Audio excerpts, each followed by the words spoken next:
Hello and welcome to the Joe Ligato Show. I'm your host, Dr. Joe Ligato, and today we're going to be continuing our analysis of the Edelman Trust Survey of 2023, and we've been looking at what is causing the lack of trust, particularly in Western society right now. We've gone over some major causes related to trust in media, trust in government, societal fears, not having a shared identity is a huge one. And now we're going to talk about the cause and consequence. Polarization itself leads to further distrust. So they're saying it's a cyclical process here. And if people say their country is not very divided, then send trust among those who say not very divided, divided but not entrenched. Polarized divisions are entrenched. Okay, so you see that if people do believe and trust in business, in NGOs, in media, in government, if the majority believe in those things, then they don't think they're particularly divided. However, if there's a decline in trust specifically for government, it looks like, then people do think they're divided but not entrenched. So that's interesting. So depending on where the specific lack of trust is in society, they consider themselves to be divided, not divided, entrenched, not entrenched. So this is interesting. So if you see a deterioration, particularly in business, NGOs, and media, if they go below 50%, it does look like the divisions become entrenched. So what they're saying here is that if you have disagreements with other people and it stays within government, sure, you're a divided nation, you're arguing over an issue, but the issue hasn't spilled over throughout the rest of society. If it spills over into the other institutions within society and you can't trust people, say a Republican can't trust a Democrat within business, or Republicans can't trust Democratic NGOs, et cetera, if that spills over and the majority of people start to distrust those government or those various organizations, then you have both a divided society and an entrenched division in your society. So really interesting just to consider these. I should get out of the way here for this. Really interesting to consider these differences here, how division tends to work and how entrenchment tends to work here. So I'll give you a second to look this over because I was kind of blocking the divisions are entrenched one. But yeah, just something to consider. It's what makes for a functional society. I don't actually think division on its own is a bad thing. People can have very passionate, very hearted disagreements about things, but as long as it's kept within the various, how do I want to put this? The various parts where division is supposed to occur. So if you have like a town hall, you're allowed to have heated debates within that town hall. And I would say if social media is done correctly, that would be our modern day town hall. And the other place you're able to have heated, spirited debates is within government. However, if it spills over into other areas where that debate is not supposed to happen, if you're not hiring Republicans because they're Republicans, or if you're disparaging Republicans because you're a Democrat in media, I mean, that type of thing leads to a lot of division, a lot of hostility within the nation state. And so just the takeaway here is keep the divisions to the areas of society where division is supposed to occur. And if it spills over, that can lead to entrenchment of those divisions because you've kind of gone outside of what is considered societally acceptable if divisions are occurring within other types of organizations aside from government. Okay, so people say they're more divided today than in the past. Our country is more divided than in the past. 53% say that. This number excludes China and Thailand. Okay. So let's look at these divisions here. I mean, just looking at this, I'm surprised that Netherlands is up there. I don't know enough about Netherlands' situation to understand why that's the case. In Brazil, I understand why that is the case. Bolsonaro and Lula have been in competition, very heated competition. I consider both of them to be somewhat American assets. But Lula, he originally was working against America. Then I think he like got co-opted to a certain extent, but it looks like he might be working against America again, working with BRICS. So we'll see how independent he's allowed to be, what type of blackmail material the Western international community really has on him. Sweden, again, very obvious why the country is more divided. A lot of Swedes wanted to be very open to immigration, and it led to being the rape capital of Europe and also the bombing capital of Europe. And so it's like, well, you don't have a shared identity anymore. And like for half of Swedish society, that goes against their fundamental beliefs because they want to be open to unlimited immigration. And so they're a deeply divided country. So again, I don't understand why Netherlands is deeply divided here, but Brazil makes sense. Sweden makes sense. Let's look at France. France has been having a lot of trouble integrating their Muslim minority within their country. It makes sense why they'd be pretty open to Muslim immigration, considering the amount of colonies they had within the Islamic parts of Africa. And so North Africa, kind of the Central Africa area, they had a lot of colonies. But they're not able to work out those differences. They have a lot of knife attacks. They have a lot of people being driven over. They have churches being burnt down. They have riots. I've seen some videos of like, I think it was like Arabs and Chechens who are waging wars in the streets. Just interesting. They're both Muslim populations, but apparently they had a disagreement over something. So deeply divided society completely makes sense given the fact that they don't have a shared identity anymore. Nigeria has been having problems, divisions between its Muslim and between its Christian populations. The Christian population thinks that they're underrepresented and that the census underrepresents them, and there's actually more of them. But really, it's about 50-50, it looks like, in terms of the population. But the president, if I remember correctly, has been Muslim for a while now, and it was actually supposed to shift hands between Christians and Muslims. So deeply divided society. You also have to deal with various Islamic terrorists, I believe, in the northern parts of Nigeria. And then United States, I wanted to get to this. I'm not going to go over every country on this list, but the United States, more divided today than the past. And you have to think about it. There's a couple of factors going into this. Well, really, we could have a number of videos, and we do have a number of videos on this. A few factors I'll go over just for the sake of this, though, is whenever divisions occurred before, whenever they had people with differing values entering the country in large quantities, that was really the only difference, or the major difference was the country was founded by Protestants and it was the Catholics primarily coming in.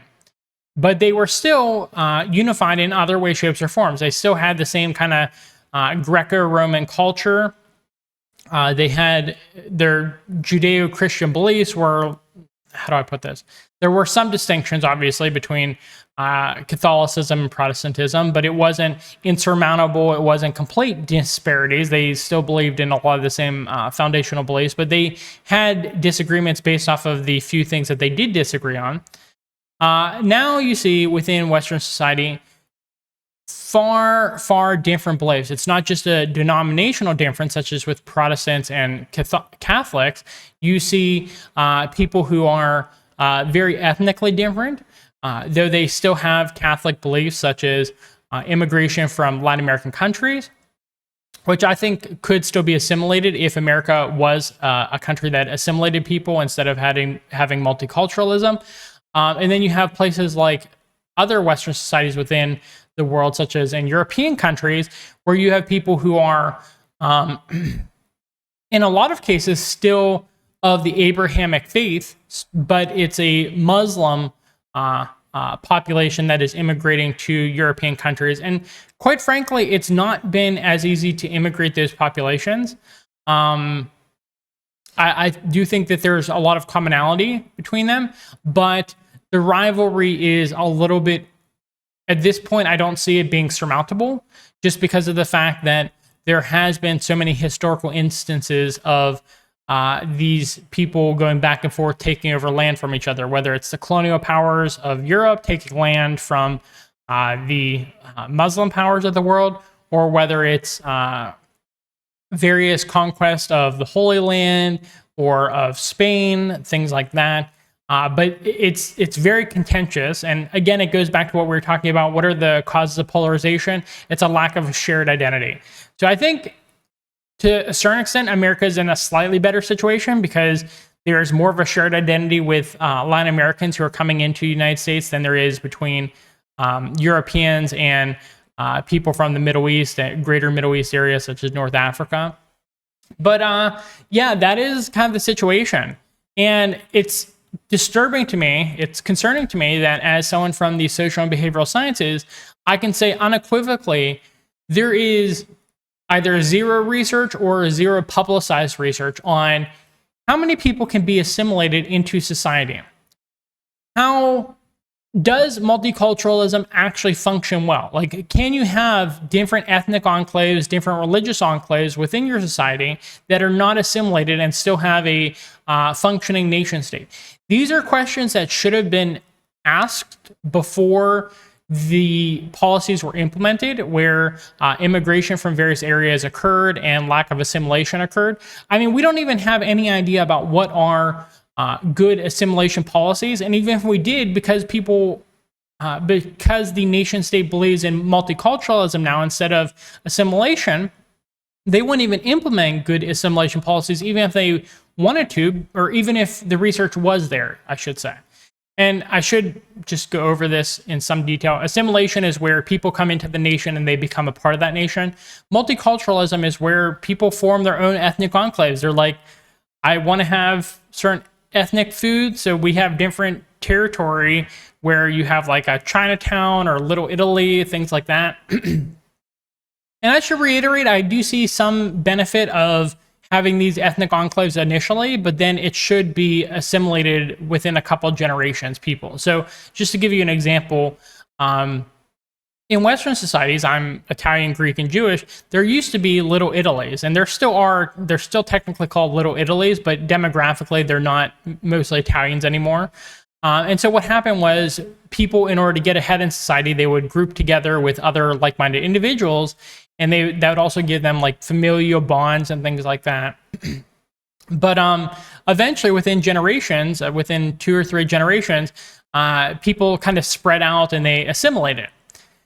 You have other ethnic enclaves, though, such as in Europe, where you have Muslim groups, and you call them no-go zones because these populations are not assimilating within a few generations. In fact, there's some evidence that later generations are actually more radicalized, more hostile towards the country that they're in than the generation that actually immigrated there.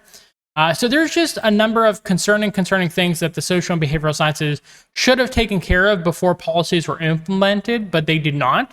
And it tells me a number of things. One is, I think they didn't want the research to be done because it would not tell them exactly what they wanted to hear. And what they wanted to hear was, you could assimilate anyone, or no, I shouldn't say that. You can bring people into the country and have their own ethnic enclaves, and they still form some overarching societal structure. And I just don't see how that's possible. If you have people with different fundamental beliefs about things like right and wrong, what's moral and what's immoral, you cannot build a functioning society with those people because you're going to disagree. Like, you have to have your moral system overlap to a decent extent with the actual legal system of the nation state. And if that is not the case, then you end up forming separate nations. Like, you're seeing Sharia law being implemented in the court system in some Western countries because of the fact that the moral system of, and I'm not saying who's right and wrong here, but the moral system of Muslim people is different enough from the traditional Christian fundamental moral beliefs that it needs to form its own parallel legal system. And the thing is, if you have a nation state, they have to have things in common. Foundational beliefs, laws. I mean, laws is a very basic thing that people should have in common with other people within the nation state. So that's all I wanted to go over here.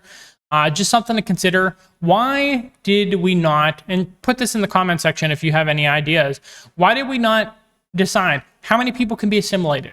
Does multiculturalism work? I mean, we could do small studies on this to see how things work out.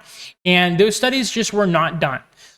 Post hoc studies, so studies after the fact, were done to say like, oh, diversity is so good, diversity is so important. And I know people who got $1 million grants who really fudge the data on these things to try to make it seem better than it was, because it's just not been working out. And in order to believe it's working out, you have to kind of ignore your lying eyes there, because it's very clear within Western civilization that things are deteriorating very fast. Okay, so now divisive forces exploit and intensify our differences. Okay. So what are the dividing forces that pull people apart? And that's in black. And then unifying forces that bring people together. Oh, this is interesting because I talk about these things all the time. Okay, so the rich and powerful divide people more than unify. Okay, that's obvious. I mean, they're directly trying to influence people. You see hostile foreign governments trying to influence people. I mean, obviously that's the case, that countries are going to try to influence people to believe things that are similar to their own.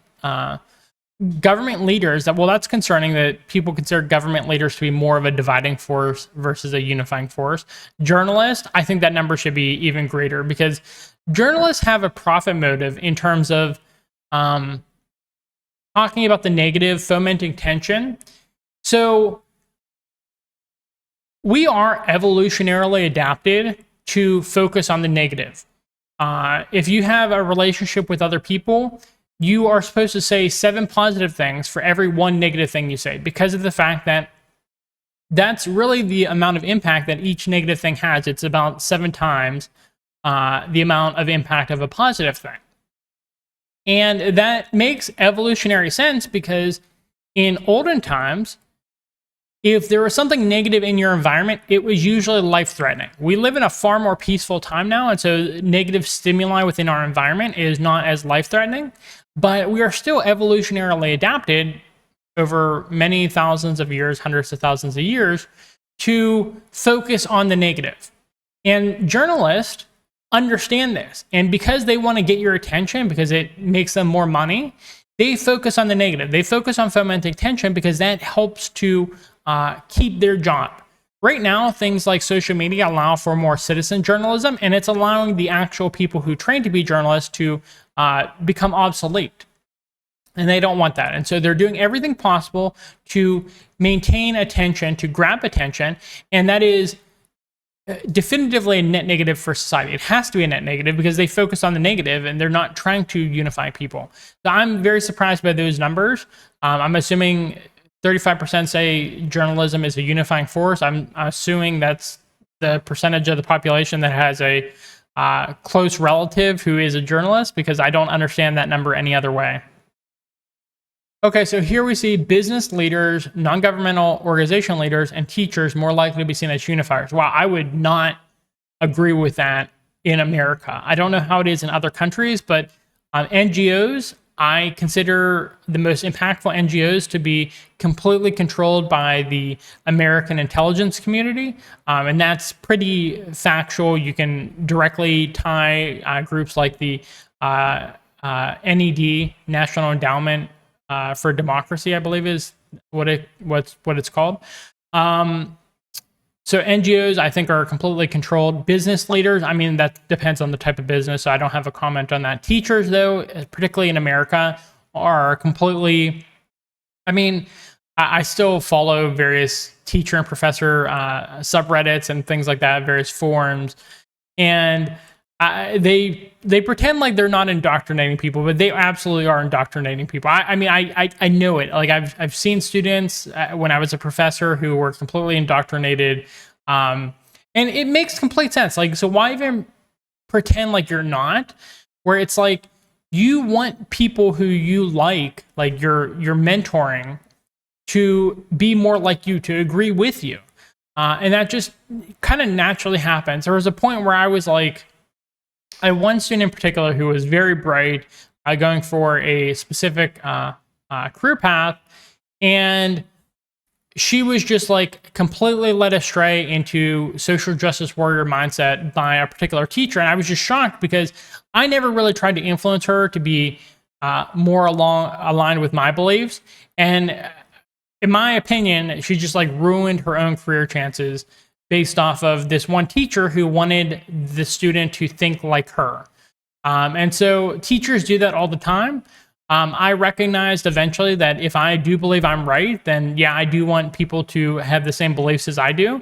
And so that's why I'm here. That's why I am trying to persuade you to have similar beliefs to me. Now, you're welcome to have different beliefs from me because you're always welcome to be wrong. But I am right, and I will tell you what the right answer is because I know best. Okay.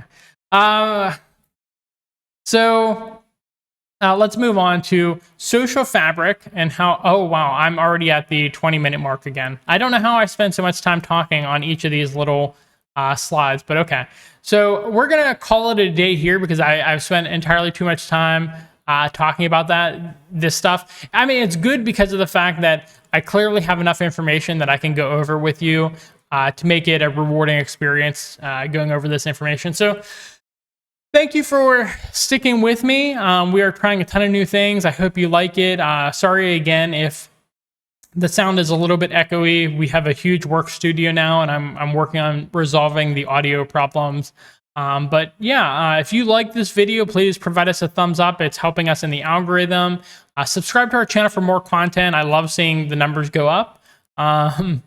And if you have any comments, questions, concerns, I do read all of them, and I do try to respond whenever it's necessary. So thank you, and I hope you have a good rest of your day. Bye.